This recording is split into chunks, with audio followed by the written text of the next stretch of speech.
clunky.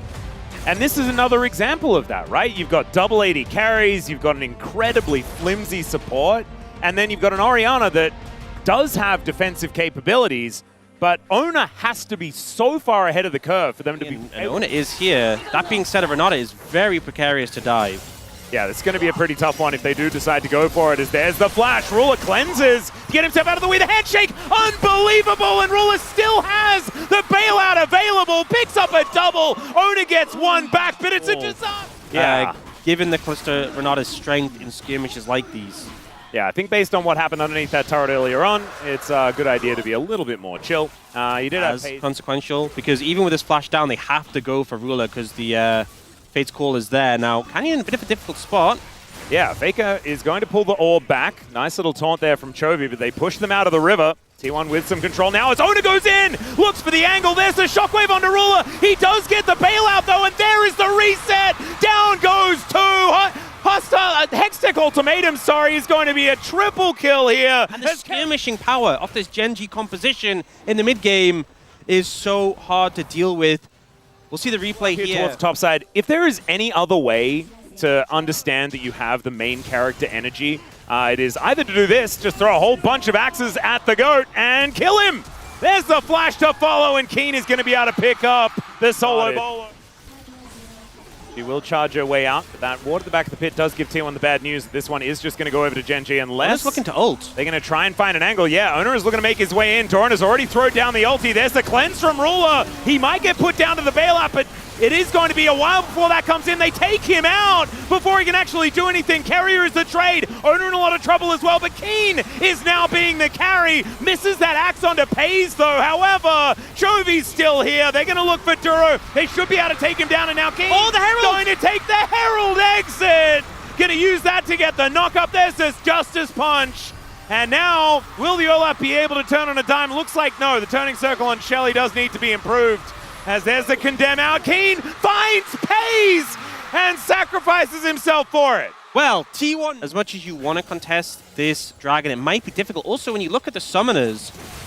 Oh yeah, Carrier going in, looking for a bit of an angle, but there is Keen right on top of him. Carrier flashes away. Canyon looks to get himself out as the Undertow does hit onto two. A team fight without your ult available, so big pickups there. Also didn't go Hexplate first, so went for the Strive Breaker first item instead of going for Is being willing to give over not even just dragons, but even souls when they don't think they are game losing. And I think this one, so... Oh no, actually it changed the rift. It's to Terry. Oh, Terry, I love Terry. Doran doesn't. Doran's going to get kicked into the wall and is not going to be having a great time. Yeah, you're into Lee Sin, so going invisible, not very helpful. Move over there, right, to help them out. So this Baron is still going. Keen with flash up and available, teleports in to try and find a flank angle, and T1 are kind of exactly where Gen.G want them. There's the Fates call in. Look at this. Olaf rocketing into the backline. Hextech ultimatum from Carrier, though. He looks to try and escape. He will be taken down, but they do at least. You would always love to be able to push the pace of the game faster. Well, speaking of the Vayne, looking for an angle towards Keen here, who doesn't have the ultimate for another 3 seconds. Ona makes his way in the condemn to push him away, and there's a Silver Bolts to finish him off. Really good counter kill. They are good at that. Now, Dragon is up, and they are trying to get set up for it. But you can see Chovy moving in to try and get control of this Banana Brush. Yeah, Keen going to get spot out here. A lot of vision defensively around the backside of this Dragon Pit. T1 know exactly what's going on. The Olaf will be able to move his way in. Rula, we're going to just soften up that mid lane wave.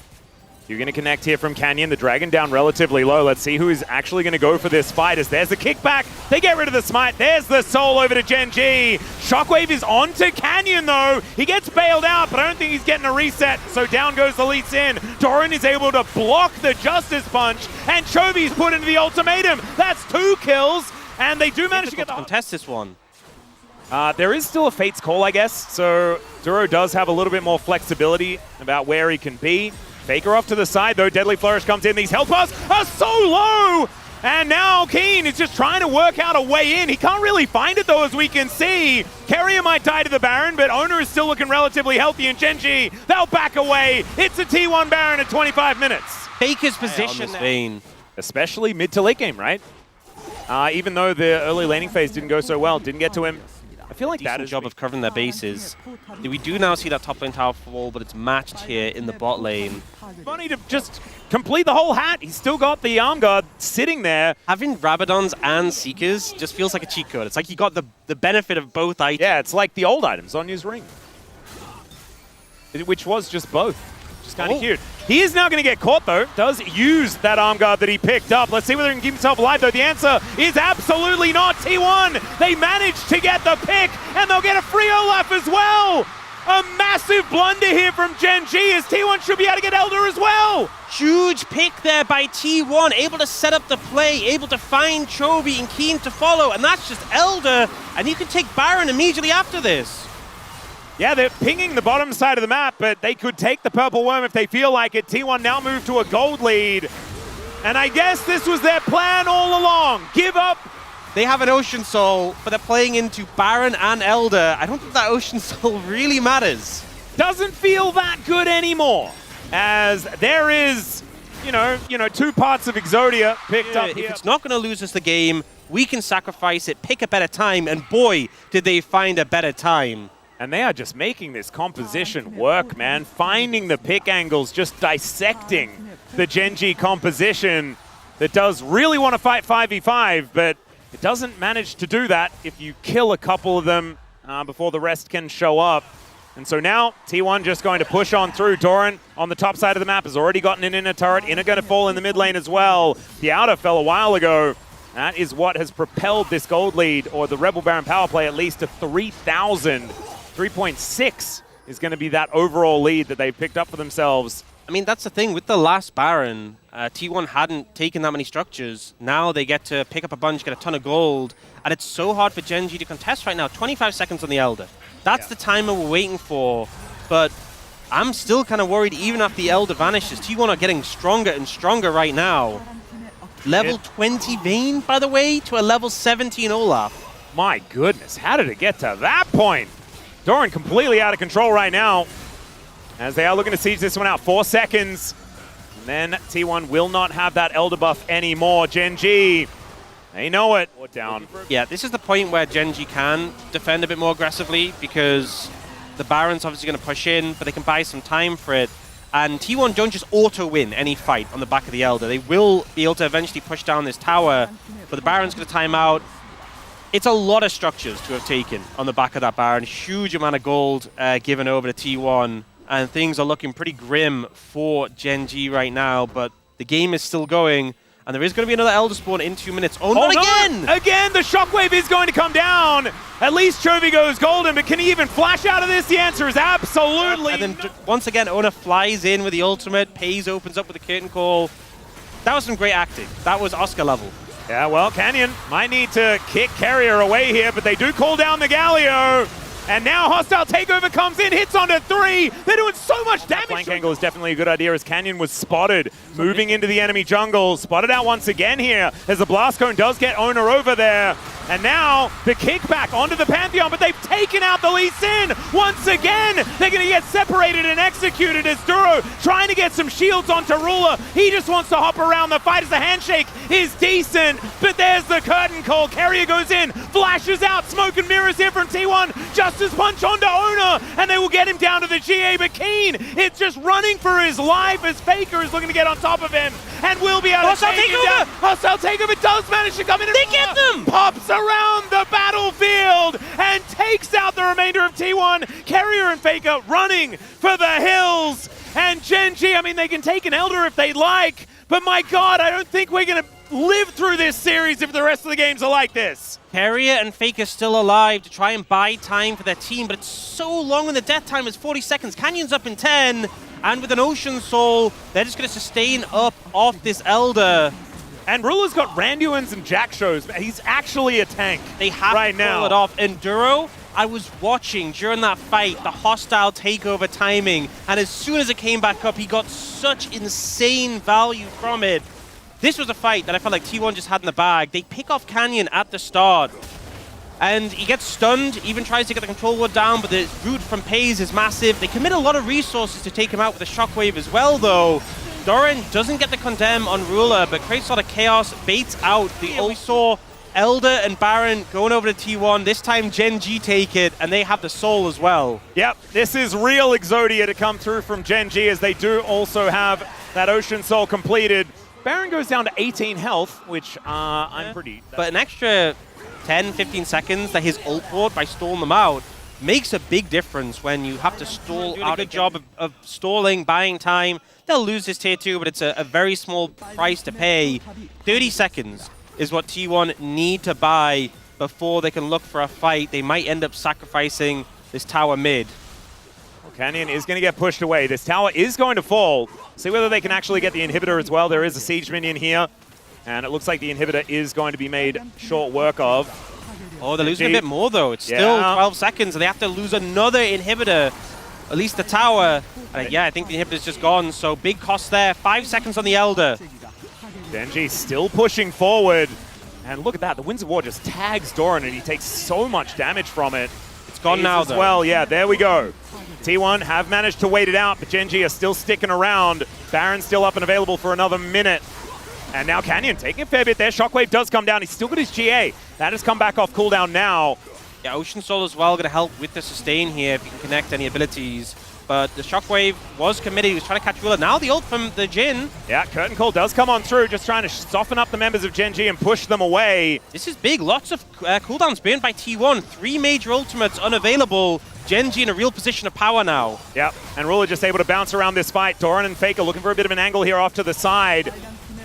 As T1 just doing their very best to deal with these waves. Top inhibitor turret does now fall as Chovy deals with that one. And with 3 siege minions and 20 seconds left on this Baron, it's going to be 3 inhibitors down and only 1 Nexus turret to defend. And there is the kick from Canyon! Immediately the bottom lane is being taken out, and Gen.G, they've decided the game 1 is theirs! They will be able to get 2 off the map real quick. There goes the Nexus! What an absolute barn burner for game number 1! And we'll see whether T1 can bounce back to guarantee 3. We need 3 games of this. It could also still be the TF in the top. We do know that, but the Ambessa is the option, and he will lock that one away. This is a pretty comfortable composition here for T1. Faker Canyon's trying to match, though, and oh, this is a terrible spot to be in. He might just be doomed. Yeah, I don't know where is he supposed to go now? Next. Well, he's going to give him the good old thumbs up as he does take a turret shot. There's the flash. Can he make it to the blast cone? The answer is he's not even going to press it. Oh, this is pretty good. Oh my God, he still dies. Yeah, so there's first blood over to Pay. Get for skilling up the ultimate, like right now. Yeah, so you get free armor pen and healing. Wow. From doing that. Healing on your abilities. So it just makes trades way better, even if you don't ult. Omnivamp and armor penetration. That's kind of crazy. It is. As Canyon's making his way over, Faker going to have the power. Getting some vision down. Oh, this jockeying for position is just it's kind of intense between these 2 top laners. Pathmaker comes in. There's the all-out from Keen. Looking for the angle here as Doran tries to throw down the ulti, but there is the Destiny Gate. Canyon looking to make his way in. The gold card connects, though, and down goes Keen. Canyon unable to... Does a lot of damage with a serrated Dirk in hand. That is the benefit of this collector first build. And Ruler Arcing shifting forward. I don't know about that one. Flash does get him out, but he still gets snared. True Shot Barrage goes entirely wide. There's that barrier that's going to be used here, but one more auto when he goes down. And it's still the net to connect on. Always about new things to talk about. As Ono going to be able to take at least one of these and then just bypass, looking for an angle towards the top lane. Yeah, Smite nearly up for Canyon, so I think he just gets this. Well, there it is. Just smites that one away. Chovy's moving up, and here is an all-out angle. Just pulls Ona through the small wall, and Keen just going to knock him down. That was beautifully done. Yeah, really well played there. Great angle from Keen just to catch Ona off guard. Now he'll go for a heavy trade with the all-out and the red buff. Yeah, actually gets to utilize a fair bit of all-out here, but another Destiny comes through. The gold card comes down. There's a public execution, and Keen just wants to flash his way out, gets to the wall, and does get over. As Orcs does really like. What's really weird, it's technically not Omnivamp, it's just healing from abilities, which is what Omnivamp, and it was like how much it did on minions. Is it like how the old Xin Zhao W used to work? Where you just get health back when you hit So No, really it's not like that, because it still heals a percentage of the damage. Oh, right, okay. Well, we got another Destiny to come on through here. There is a teleport from Chovy to get towards his top side, but Keen should be dead to start this one out. Never mind, he gets the shield, Faker's taken out, and Keen manages to keep himself alive until the flash comes in from Doran, but a 1-for-1 is not what T1 wanted. Canyon now going to be taken for a walk by Carrier. It kind of looked like he was trying to go back in a little bit and just gave over that kill to Doran, but either way, it's a 1-for-1. Canyon going to get a bit of a knock-up here onto Faker. Gets the Cataclysm down as Duro turns up. Chovy's here as well, but the Crescent Guard from Ona is going to be able to keep them alive. Still, Canyon gets out, gives him a good old thumbs up. Damage, but ends up getting the flash from Ona in the end in that situation, so still picking up the value. Pretty good stuff. Keen walking at Doran menacingly. It's like he's just trying to get behind him to ult him back, and Doran's like, no, no, no. Yeah. He's like, it means that Merman spike is going to come pretty late. Oh, Canyon looking for an angle here. There's just Cataclysm. Just straight up going to use it. The all-out comes through, and Faker is really dead. They have the comfort room of having those two dragons in pocket, where they don't have to contest this one. But obviously does give... It is a Hex Tech. Yeah. Gives some nice stats, but also just the fact that T1, if they'd had 3, could have really put this game on a timer. Well, Doran looking for a bit of an angle here. The flag is on the ground, and there's a public execution. I think Canyon... Oh, he does manage to get that flag back off cooldown and gets himself out of the pit. And Faker's just going to pick up the tower on the top side, so extending the goal lead that they have in trade for that damage that you need to set it up on Karma. But Mikhail's is a make or break sort of item here. Yeah. For the rest of your build is going to make things very difficult for T1 to cut through. Even just build a Warmogs or something like that, you know? Like, health is just good enough, surely. As Faker is not going to get hit by the Scat of the Week, but there is the ulti to come through from Duro, and this time, he's exceptionally dead. Yeah, it's a big commit to get Faker killed. Well, Ruler does Arcane Shift out of danger. Chovy is going to be able to take this outer turret. It's going to bring this gold lead as this wave is going to be taken down. Teleport in from Faker. Goes over some wards. Gen.G just going to try and get themselves through this trap line. As Faker gets on top of a control ward. Doran is behind them as well. This pincer maneuver could be really deadly. But Keen just walks forward. This guy is a brick wall right in front of T1, and they take control of the dragon. T1 solo lane is still behind though, as there's a public execution, but it goes wide. Now Ona does have that ulti running. The dragon's taken by Canyon though, and Ona's already on the floor. Duro taken out, but he didn't have the ulti anyway. Doran has to flash away, and Gen.G maybe just get out with the spoils. Still Ruler able to Arcane Shift on top. Gen.G, they're able to control the pace of it. And really, it feels like T1's bot lane just couldn't get in a position to get out the damage. Not really anyone who can help that much. Like, Faker can stun him, but doesn't do that much damage to a tank. Now, they are looking for Ruler here. Yeah. Oh, Arcane Shift into the wall is not what he was looking for, so he's taken out. That looks similar to the Ruler spot, as now Gen.G. There's a minute left on this. I know I said T1 have had this tendency to sacrifice dragons, to sacrifice souls when it's not a good fight. For T1 to deal with. Obviously, if he stands in the Ruler spot more often, then they will be fine. Pays finds a lot of damage there. Ace in the hole comes down, Arcane Shift comes in, but Doran gets the angle. However, it is just not good enough to lock this one down. Destiny comes in. The gate brings Faker over, and he does manage to stun up Keen. But Keen doesn't even go. They do dive on top. The control ward in the back of the pit will immediately get taken down, but full information is now there for T1. Question is, does it actually matter? The Destiny comes out. That's more information. Wind doesn't quite become lightning, as now Doran takes a Hex Gate to get over. Now Faker off to the side. Gen.G looking for a turn, but where do they turn? They're currently being surrounded. Faker has immediately moved his way over to the rest of his teammates. Ona taking a bit of damage from that one, as now Doran's caught on the flank. Public execution gets him on top of Ruler, but Ruler doesn't even really care. He's just going to throw that damage down the Encore. Somehow clips onto Faker, as Doran will be taken out. Now Ona is going to get snared. Keen tries to flash on top of him, but it's a gorgeous ultimate for the disengage out of the T1 jungler. He is not likely to go down just yet, but it's still a 1-for-0 in favor of Gen.G. And they are on the hunt. They have so much mobility, with Ruler just Arcane shifting forward over and over again. They're recalling Keen. They're going to TP him back in on full HP. T1 have to approach again. 30 seconds on Doran with his teleport. That Baron is going down quick. Yep, Hex Gates might be able to get Ona back here to watch, Ona, but yeah, this is not happening. I don't think he's going to be able to get there in time. Ruler gets over the wall. Ona is going to show up. Wind becomes lightning. They know that this is close. but it's secured by Canyon. You see them hold That off. can be impossible. And now Oh, Faker dear. is just in trouble. Even, I think he just spammed it, pressed Destiny, but it was not an ideal situation. He wasn't going to get it off anyway. Yeah. And now Gen.G, Baron in hand, pushing the bot lane. T1, they have a wave, but I think Keen could probably just maybe give over one tower, but you're not going to get more than that.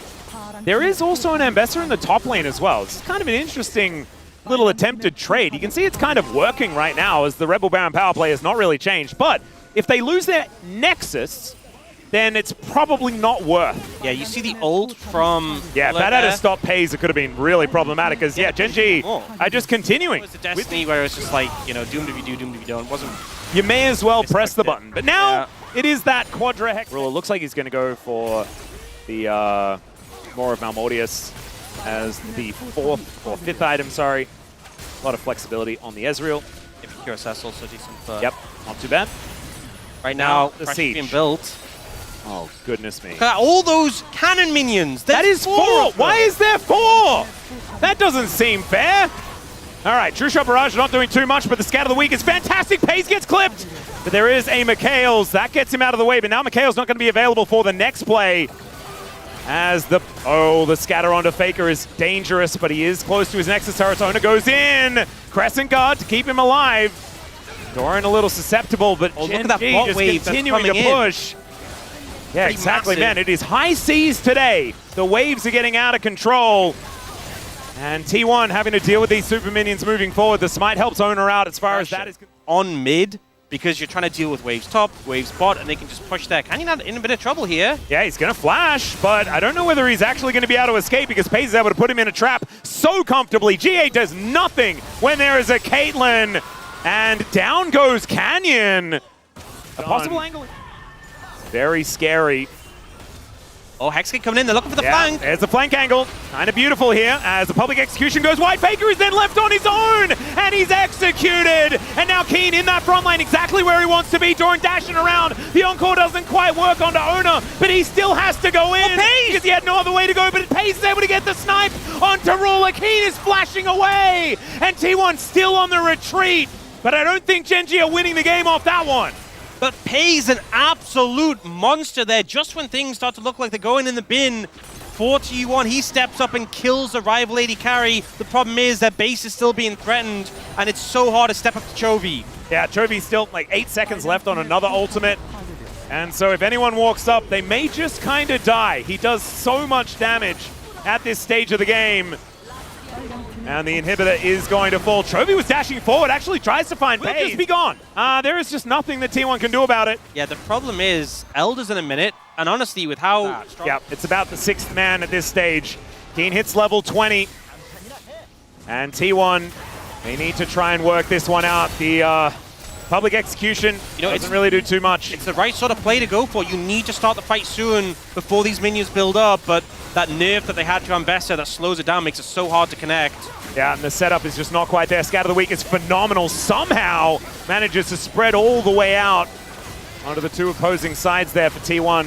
No one actually going to get engaged on just yet, though. It is just poke, but that poke is deadly, especially with Hextech Soul up and available. True Shot Barrage not doing too much as Faker. My God, the damage out of Ruler is absurd. Faker has to go back to the fountain, but at least he's still alive for the moment.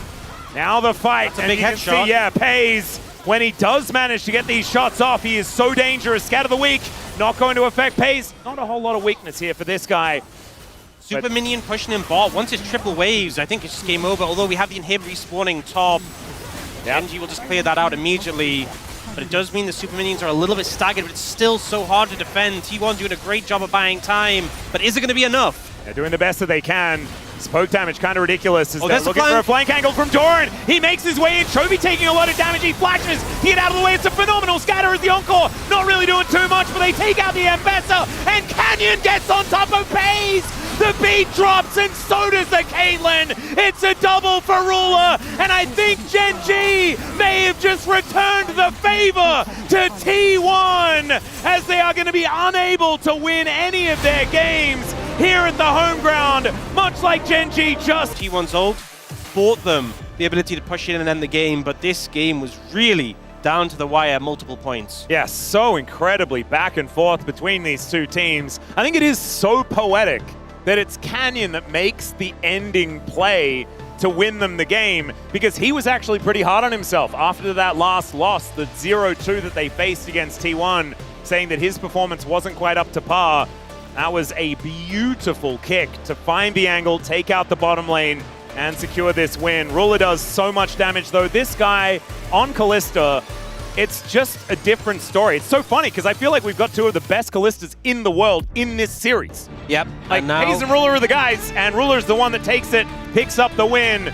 Now it is time, ladies and gentlemen, for us to take a short break, and we'll have the space to break down game number 1 before we get our teeth into game number 2. We've got two of our best teams in the LCK going head-to-head and playing to the limit, as it is ultimately Gen.G taking that one 1-0 over T1. Degon here alongside Wolf and Hooney. What a way to kick off that final home ground match there for T1. At the end of the day, Gen.G get the win, but at the highest level in League of Legends, right, it often comes down to who makes the fewest mistakes, right, in a game that's this tense, that's this close. And when you get to punish that mistake, the closer it is to the end of the game often is the game decider. And we had that final fight we're going to look at a little bit later on where, you know, T1 were in so much control, they had the kill on a Canyon. I think this has got to be, morale-wise, moving into game 2, you're at your own home ground, but you lost game 1 when you should have, because you wrestled control, been able to close it out. Super frustrating one for T1. Yeah, I mean, I feel like this was, even though it was like single game, I could say like it felt like it was like what a series, you know, like it was so many back and forth. And as what I also said, like I think the both team had a momentum that they should have closed the game right this moment. Yeah, let's dive into the story of this one, starting off early on how things worked out for Gen.G, but it started with stopping a gank by T1 here. Yeah, so T1 initially go for this play here on the bottom side, but Ru was able to buy some space and get away. They get the Fate's Call, so that's a big one they are able to get here. Canyon's not able to come over and punish, but the big story here is T1 think that they've gotten enough out of this to force a fight here.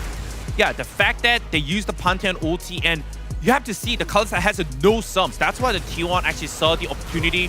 But the thing is, like, the fact that Renata actually still has the ulti, like, from the last gank, that he actually saved it, the Renata ulti, that was the most key fact that they actually overforced, and then they just used the Renata ulti, and it's just wiped down. Wasn't the first time, or it wasn't the last time this game we'll see T1 kind of run headfirst into that Renata ultimate, but I think that miscalculation, just miscommunication about that ultimate being up is why they took that fight, but they all went straight into a choke point and got obliterated. And that was after Ruler already outplayed the initial gank on the bottom side of the map to get him ahead. Now Gen.G very much ahead, so they take control of things here and are stacking the Ocean Soul.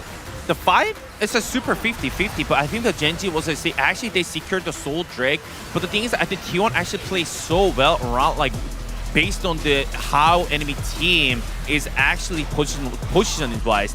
And I think they're approaching from the bottom side to go like just slowly with the Orianna Bolt, like creating the zone. And after that, they'd be able to get the Baron. That actually helps so much for T1 there. I think they should have just been willing to drop the first target, right? Chovy ults in alone, they drop bailout, they have nothing, and then they're like, we will still commit. Chovy's kind of caught out because the Pays ultimate comes through and he looks for a taunt play, but the rest of the team is already out of there. I think the positioning for Pays in that fight, beautiful there, because he knows that if Gen.G commit to anything, he can both peel and lock them in so they can't retreat. Yeah, it was very resilient of T1 to get to that point, despite the fact that they were on the back foot. They find their moment, they strike. This is what we've normally seen, and ultimately it comes down to one massive team fight in the mid lane after Canyon gets caught. Yeah, I mean, for Gen.G here, since the T1 is actually ahead right now, and they had to cook, someone had to cook there, but I think for T1, as soon as they kill the jungler, the Elder still is there, and then Doran actually super overplay, used ulti, used flash, tried to kill Pace. He actually did fail, and even though it was like 4v5, didn't really matter, because like Gen.G is still, the strongest member is still alive. Duro, his ultimate comes back up, he flashes here, and when he hits Pays, it's done, because it means Ruler kills Pays, and there's no more damage. The rest of T1 on the wrong side of the fight. Faker can't carry, he doesn't have the consistent damage, and it's Duro again who gets that ultimate online, has that game-winning play. If he doesn't hit Pays there, if his flash ultimate is avoided, then FaZe, I think, can help push Ruler out there. Ruler dies, and T1 win the fight, probably win the game. But instead, he's able to make that play that changes everything. And in this composition for T1, I think they didn't play around the Renata ultimate as well as they really needed to. Yeah, Huni, who's jumped out at you for the opposite side for T1? Because there were many moments there for both teams. I mean, this is like for sure. Like I actually said it in the middle of the series.